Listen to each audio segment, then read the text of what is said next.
শুভেচ্ছা জানিয়ে শুরু করছি আজকের নতুন ব্লগ। আর এই ব্লগের সাথে আজকে আমার সাথে হাজির হয়েছে ফজলুল হক খোকন।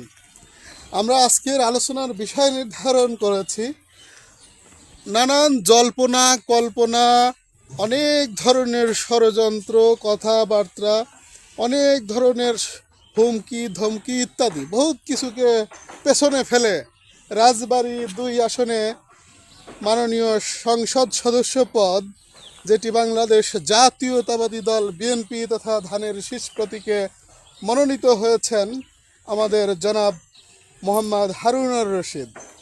এটি আমাদের কাছে একটি বড় আশার, বড় ভরসার, বড় অধ্যাবসায় এবং ত্যাগের ফলাফল। ইনশাল্লাহ রাজবাড়ী ২ আসনে সংসদ সদস্য নির্বাচিত হয়ে আমাদের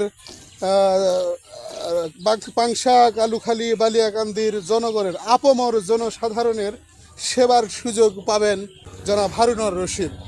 এই আনন্দ ঘন পরিবেশে, এই ব্যস্ততম পরিবেশে, এই দায়িত্ব ঘন পরিবেশে আমরা দুটো কথা বলবো খোকনের সাথে। খোকন, আপনি আশাবাদ ব্যক্ত করতে পারেন যে আমরা ইনশাল্লাহ আগামী যে জাতীয় সংসদ নির্বাচন পাংশা, বালিয়াকান্দি, কালুখালীতে আমাদের প্রার্থী জনাব হারুনুর রশিদ, এটা কি বলেন?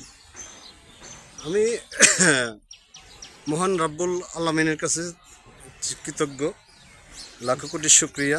আমাদের রাজবাড়ী ২ আসনের আমাদের যে ক্যান্ডিডেট, প্রাণপ্রিয় নেতা, অভিভাবক, শুধু আমার না, রাজবাড়ী ২ এবং রাজবাড়ী জেলাবাসীর পছন্দের প্রার্থী এবং তারুণ্যের অহংকার বলা চলে জনাব হারুনুর রশিদ। আসলে তার সাথে দীর্ঘদিন আমরা যতটুকু চলাফেরায় দুর্দিনে সুদিনে যাই বলি না কেন, তার সাথে চলছে ফিরতেছে, আজও পর্যন্ত রয়ে গেছি।